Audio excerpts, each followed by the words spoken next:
pour en venir à la démocratie, je pense que la démocratie voudrait quand même que le peuple ait sa souveraineté.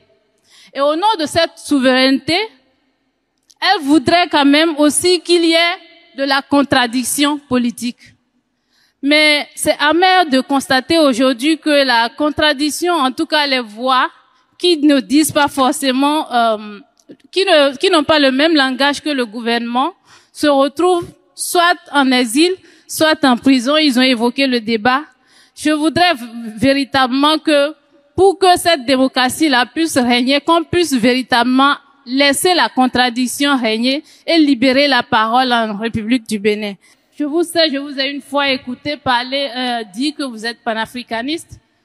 J'ai écouté le président Macron par rapport à l'insécurité au Bénin sur l'acquisition de l'armement, qui disait que, en fait, le Bénin n'avait pas encore la possibilité d'acquérir un certain nombre de choses. Et je voudrais véritablement savoir, parce que quand je me suis renseignée, les informations que j'ai eues, c'est que on est un peu limité à cause des accords coloniaux. Et je pense que le gouvernement est une continuité, l'État est une continuité. Dès lors que vous êtes là, quelles sont les mesures que vous prenez pour que ces accords-là soient revisés et qu'on puisse véritablement avoir la liberté d'acheter, de prendre ce que nous voulons, selon les politiques que nous définissons, selon les priorités que nous avons par nous-mêmes. Je vous remercie. Merci, madame. Merci. Je voudrais commencer ma réponse par son évocation de la souveraineté. Vous avez écouté le président Macron, vous avez dit, moi je l'ai écouté aussi, mais on n'a pas la même compréhension.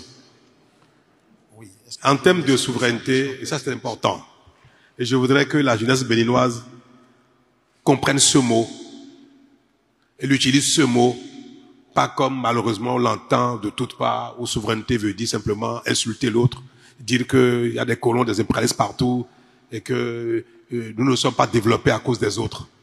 Je veux le dire, il faut bien le noter. Si nous ne sommes pas développés, c'est notre propre faute. Madame, si nous ne sommes pas développés, c'est notre propre faute. Je l'ai dit ici avec les maires, je vais vous répéter ça, je vais essayer de ne pas être long. On dénonce l'esclavage, le commerce triangulaire comme un crime. C'est un crime ce qui s'est passé.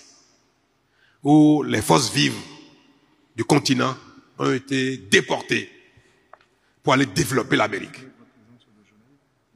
Si l'Amérique est à son niveau de développement aujourd'hui, une bonne partie, sinon une grande partie, l'essor de ce pays est lié à la force de nos aïeuls qui sont allés travailler là-bas. Mais est-ce que vous pensez, vous croyez que tous ceux qui ont été déportés sont venus, ont été raflés par les Blancs dans les villages, dans les contrées africaines? Est-ce que ce sont les Européens, c'est ceux qui étaient acheteurs pour amener en Amérique? Est-ce qu'ils sont venus avec fusil, aller dans nos villages pour ramasser les esclaves? La plupart ont été vendus par nous-mêmes. Donc nous sommes co-responsables, peut-être même premiers responsables de cette bêtise-là, ce crime-là. Est-ce qu'on n'était pas souverain au moment où on vendait nos parents et consorts aux Blancs qui sont installés sur les comptoirs, dans les ports? Avant les Blancs, les Européens, on a vendu nos parents aux Arabes. On n'était pas souverain? Madame, je ne veux pas juger nos ancêtres, les consorts, tout ça. Avons-nous les moyens d'acheter les armes, les munitions qu'il faut pour lutter contre le terrorisme? Qu'est-ce que ça va avec la souveraineté? Ceux qui ont chassé les Français, les Américains, les Allemands, ça y est, ils ont vaincu le terrorisme? La souveraineté, c'est la conscience qu'on a de soi. C'est la volonté qu'on a de soi à agir avec responsabilité, sans se courber devant l'autre. On peut être dans un partenariat et être souverain. On peut être dans la coopération et être souverain. Notez-le pour de bon. On n'a pas besoin de rompre tous les liens de partenariat, tous les liens de coopération, tous les liens de relations internationales pour proclamer sa souveraineté. Être souverain, c'est être capable, dans un partenariat, de défendre ses intérêts. Dans une coopération, de défendre sa position, de défendre son intérêt. Et si vous avez les moyens d'acheter des armes en Amérique, ils vont vous les vendre. Si vous avez les moyens. Si vous voulez acheter les armes en Turquie, ils vont vous les vendre. Si vous avez le moyen d'acheter en France, en Italie, en Allemagne, ils vont vous les vendre. Les gens font écoutez, le président Trump, il le dit sans gêne. Vous voulez les armes, dites-moi, payez, je vais vous vendre. Ça n'a rien à voir avec la souveraineté. Maintenant, si vous voulez qu'on vous aide, qu'on vous donne, ben en ce moment, vous pouvez dire, bon, donnez-moi, mais je vais être souverain. Donnez-moi mes conditions. Les gens vous disent, payez, faites-moi ça, vous dites non, non, non, faites-moi ça, mais dans quelles conditions? Donc, le fait de solliciter l'autre, en s'ignorant soi-même, en refusant de faire des efforts soi-même, peut vous amener à perdre votre souveraineté. Et on ne percute pas.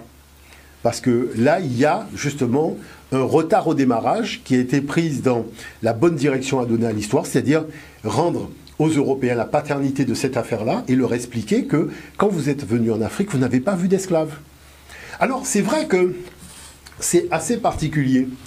Vous savez que si je vais au Japon et que je dis que j'ai vu des chevaliers à la cour de l'empereur, tout le monde va me dire « je suis fou ». Je dis, mais attendez, pourtant j'ai vu un gars à cheval avec une armure et une épée. On va me dire, non, ça c'est un samouraï. C'est un samouraï. Vous voyez la chose? Donc ça veut dire que ça ne bâchera jamais. Mais vis-à-vis de l'Afrique et du monde noir, on peut se permettre de raconter tout et n'importe quoi sans se soucier de l'origine étymologique des mots. Parce que le problème dans lequel, c'est ce que je disais à la Commission européenne lorsque nous avons eu le débat sur l'esclavage, je dis mais vous commencez déjà par une escroquerie intellectuelle, vous utilisez des mots en disant que l'Afrique a eu un territoire, donc une période de trafic humain, mais c'est quoi les mots? Et il ne faut pas donner des mots arabes. Hein. Vous voyez, comme ils ont essayé de faire dans une émission de télévision à laquelle j'ai participé à Paris. C'est-à-dire que la chose, c'est que là, on voit que les individus sont coincés. Et je vais même vous dire une chose. Quand j'étais à Nantes, j'ai dit aux Nantais, comme c'est vos grands-parents, vos arrière-parents qui sont arrivés en Afrique. Bon, ils arrivent en Afrique, ils disent qu'ils veulent des esclaves. Mais le problème, c'est que comme ce mot-là n'existe pas, donc, on n'arrive pas à se comprendre. Et puis, imaginons que comme vous êtes en train de fantasmer dans un truc, qu'il voit quelqu'un en esclavage au loin. Et il dit, ah, mais voilà ce que je cherche. Je cherche, voilà, ça. Et forcément, le gars lui répond, c'est-à-dire mon ancêtre à moi lui répond, ah, mais ce que tu cherches, c'est bibi, bibi, bibi, bip. Mais nous, on en a des bibi, bibi, bibi, bip. Je dis, ben remplacez le bibi par un nom. Vous avez une salle, il y a 400 personnes. Et il n'y a pas quelqu'un qui peut dire oui. Voilà, vous voyez. Donc à partir de là, c'est simplement pour faire comprendre qu'il y a une distance entre le fantasme et la réalité.